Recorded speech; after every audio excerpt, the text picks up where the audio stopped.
अग्नि पुराण का 14वां अध्याय है कौरव और पांडवों का युद्ध तथा उसका परिणाम। अग्निदेव आगे बता रहे हैं, युधिष्ठिर और दुर्योधन की सेनाएं कुरुक्षेत्र के मैदान में जा डटी।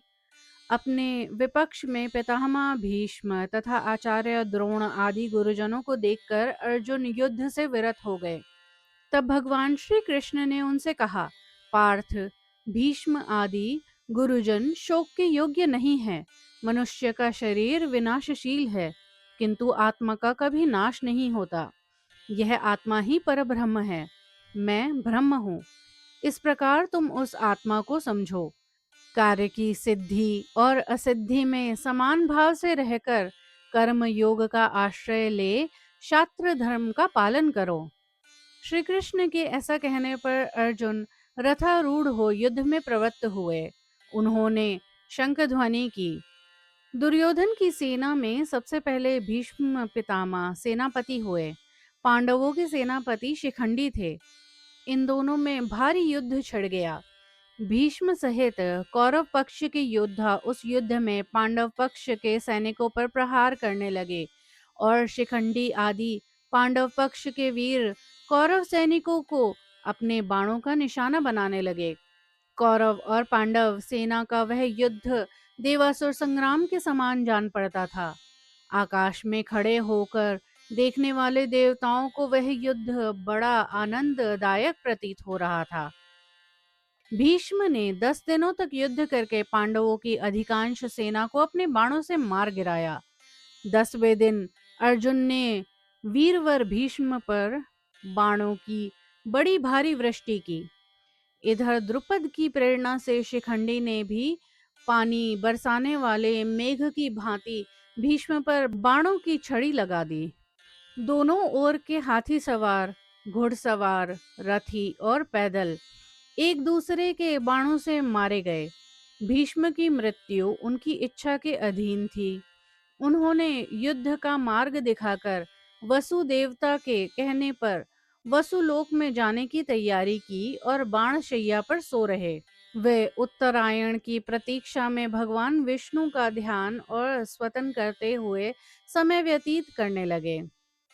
भीष्म के बाण शैया पर गिर जाने के बाद जब दुर्योधन शोक से व्याकुल हो उठा, तब आचार्य द्रोण ने सेनापति तत्व का भार ग्रहण किया।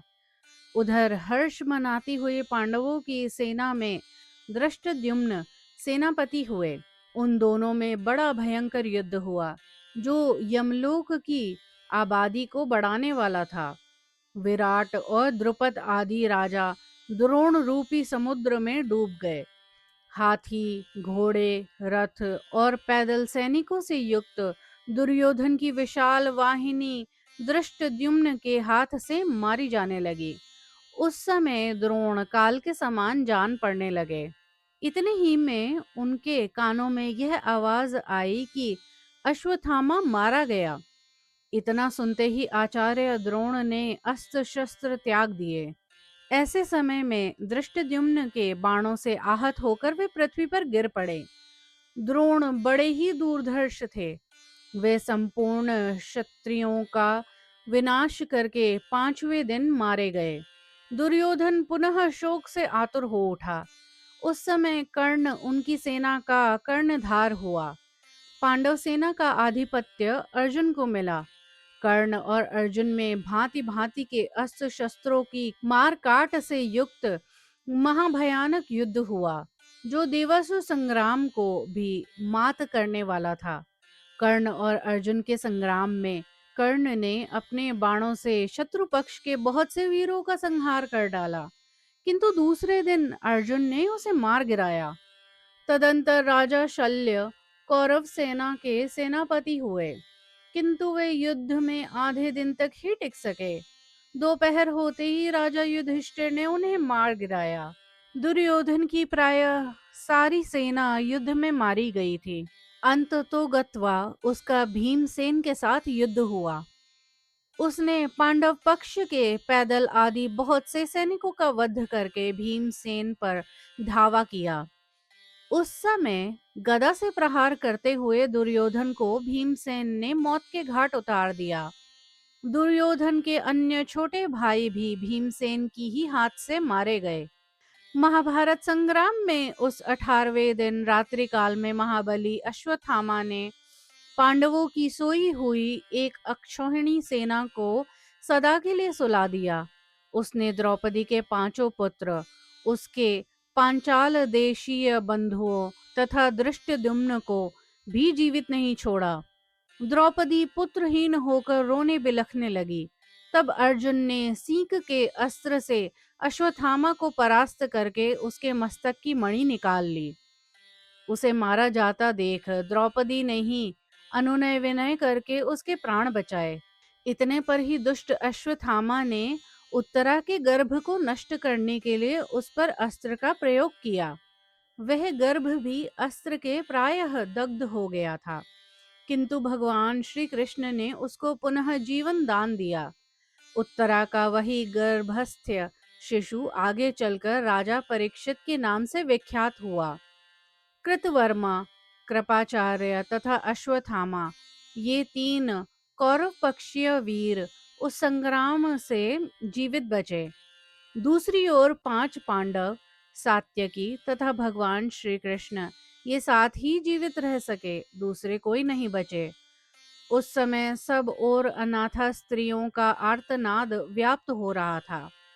भीमसेन आदि भाइयों के साथ जाकर युधिष्ठिर ने उन्हें सांत्वना दी तथा रणभूमि में मारे गए सभी वीरों का दाह संस्कार करके उनके लिए जलांजलि दे धन आदि का दान किया।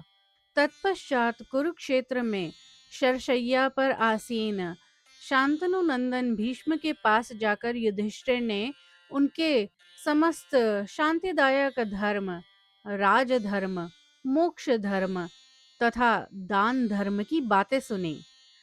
फिर वे राज सिंहासन पर आसीन हुए। इसके बाद उन शत्रुमर्दन राजा ने अश्वमेध यज्ञ आदि करके उसमें ब्राह्मणों को बहुत सारा धन दिया। तदंतर द्वारका से लौटे हुए अर्जुन के मुख से मूसलकांड के कारण प्राप्त हुए शाप से पारस्परिक युद्ध द्वारा यादवों के संहार का समाचार सुनकर युधिष्ठिर ने परीक्षित को राजासन पर बैठाया और स्वयं भाइयों को साथ महाप्रस्थान कर स्वर्गलोक को चले गए। इस प्रकार आदि आग्नेय महापुराण में भीष्म पर्व से लेकर अंत तक की महाभारत कथा का संक्षेप में वर्णन नामक 14वां अध्याय पूरा हुआ।